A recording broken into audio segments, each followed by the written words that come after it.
ચોમાસાનો વરસાદી માહોલ શરૂ થતા જ રાજ્યમાં રોગચાળો પણ વકરી રહ્યો છે। અમદાવાદની સોલા સિવિલ હોસ્પિટલમાં એક સપ્તાહમાં 11,114 ઓપીડીના કેસ નોંધાયા છે।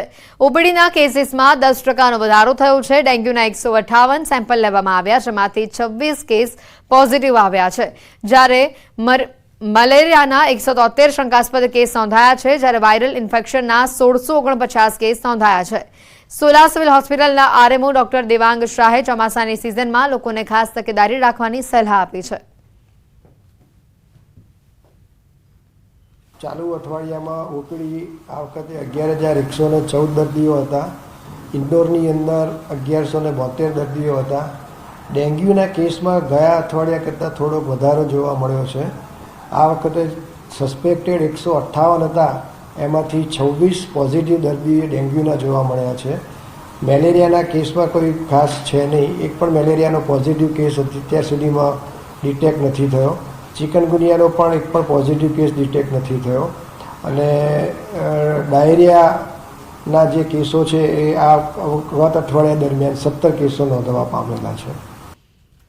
ક્રાઇમ સિટી બનતું અમદાવાદ શહેર। અમદાવાદમાં 9 દિવસમાં 5 હત્યાથી હડકંપ મચી ગયો છે।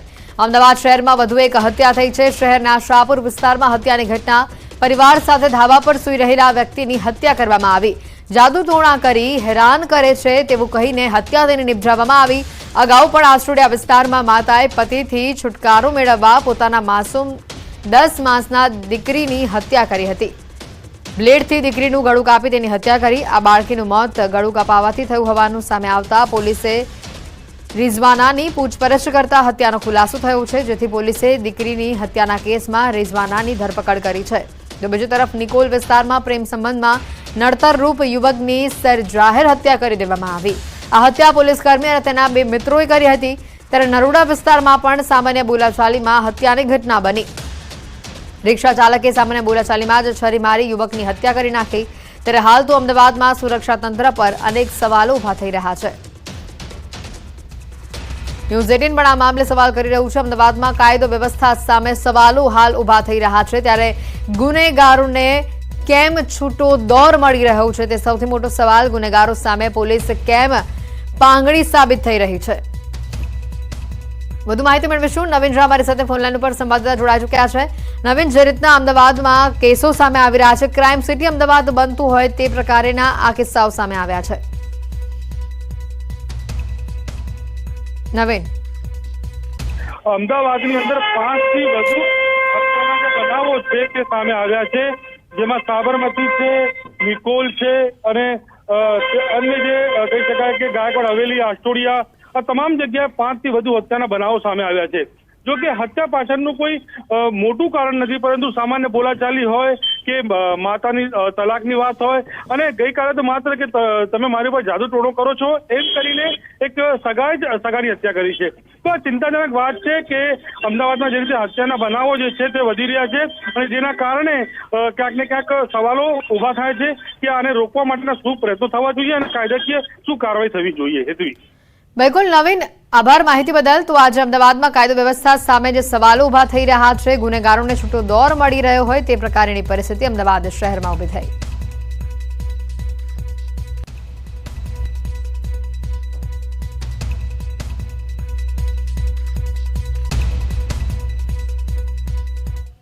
અમદાવાદમાં થયેલી હત્યાના સીસીટીવી સામે આવ્યા છે। સાબરમતીના ન્યૂ રાણીપમાં હત્યા થઈ છે। ઘરની બહાર ઓટલા ઉપર સૂઈ રહેલા યુવકની હત્યા થઈ। ચાણક્યપુરીમાં રહેતા 4 યુવકોએ આ હત્યા કરી છે। બાઇકની ચાવીની બાબતમાં માથાકૂટ થઈ હતી। સાબરમતી પોલીસે હત્યાનો ગુનો નોંધી સમગ્ર મામલે તપાસ હાથ ધરી છે। અમદાવાદમાં હત્યાના હચમચાવતા આ સીસીટીવી સામે આવ્યા છે।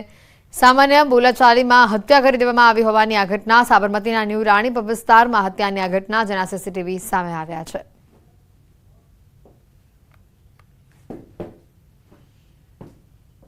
સમાચારોમાં હાલ રોકાઈશું એક બ્રેક માટે।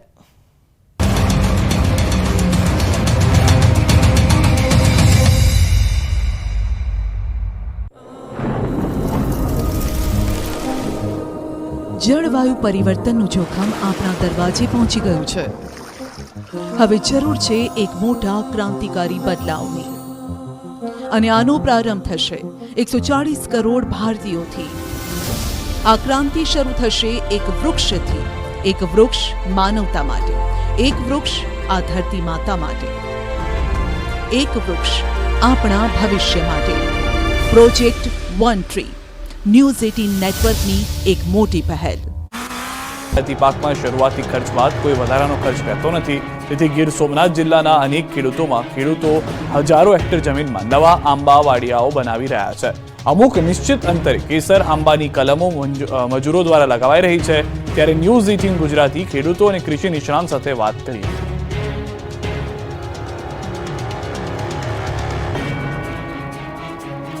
7 લોકોના મોત બાદ સુરત મહાનગરપાલિકા જાગ્યું। જર્જરિત મકાનોનું ડ્રેનેજ અને પાણીનું કનેક્શન કાપવામાં આવ્યું।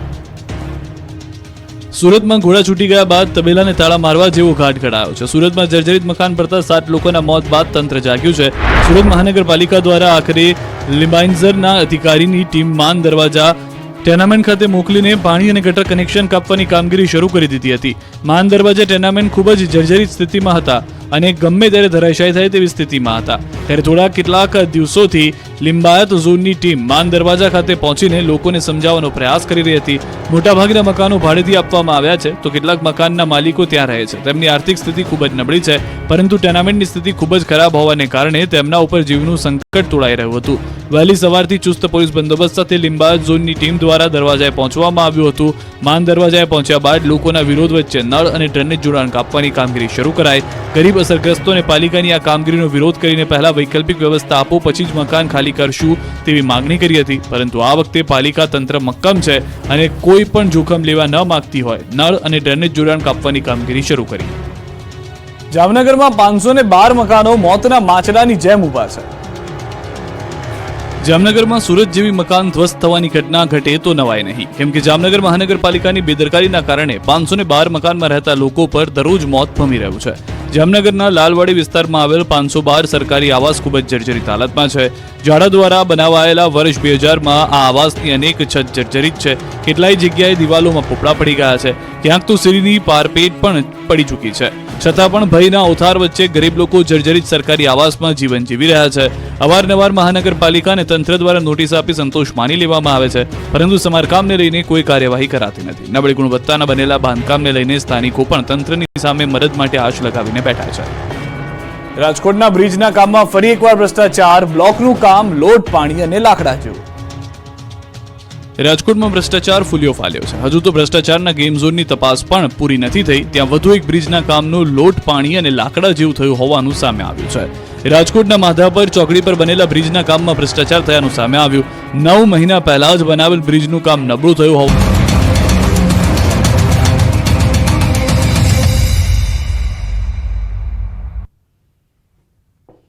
રાજ્યની સરકાર કૃષિ ક્ષેત્રે પરિવર્તન લાવી છે। ખેડૂતોની રાત દિવસની મહેનત અને રાજ્ય સરકારના સહકારથી ખેડૂતોના જીવનમાં પણ પરિવર્તનનો પવન ફૂંકાયો છે। ગુજરાતે કૃષિ ક્ષેત્રે દેશને વિકાસની નવી દિશા ચીંધી। દેશના વિઝનરી લીડર અને વિશ્વ નેતા પ્રધાનમંત્રી નરેન્દ્ર મોદી અને રાજ્યના મક્કમ અને મૃદુ મુખ્યમંત્રીએ કૃષિ અને પશુપાલનની પરિભાષા બદલાવી। ખેડૂતોની આવક બમણી કરવાની પ્રધાનમંત્રી મોદીના પરિકલ્પનાને સાકાર કરવા રાજ્ય સરકાર સતત પ્રયત્નશીલ રહી છે।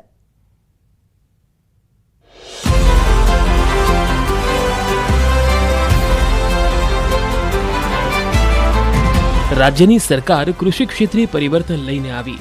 ખેડૂતોની રાત દિવસની મહેનત અને રાજ્ય સરકારના સહકારથી ખેડૂતોના જીવનમાં પણ પરિવર્તનનો પવન ફૂંકાયો। ગુજરાતે કૃષિ ક્ષેત્રે દેશની વિકાસની નવી દિશા ચીંધી। દેશના વિઝનરી લીડર અને વિશ્વ નેતા પ્રધાનમંત્રી નરેન્દ્ર મોદી અને રાજ્યના મક્કમ અને મૃદુ મનના મુખ્યમંત્રીએ કૃષિ અને પશુપાલનની પરિભાષા બદલાવી। ખેડૂતોની આવક બમણી કરવાની પ્રધાનમંત્રી મોદીની પરિકલ્પનાને સાકાર કરવા રાજ્ય સરકાર સતત પ્રયત્નશીલ રહી છે। ભારત સરકાર દ્વારા ખેડૂતોની આવક વધારવા માટે ખેડૂત કુટુંબને સહાયરૂપ થવા માટે 100% સહાયતા યોજના તરીકે પીએમ કિસાન સન્માન નિધિ યોજના જાહેર કરવામાં આવી છે।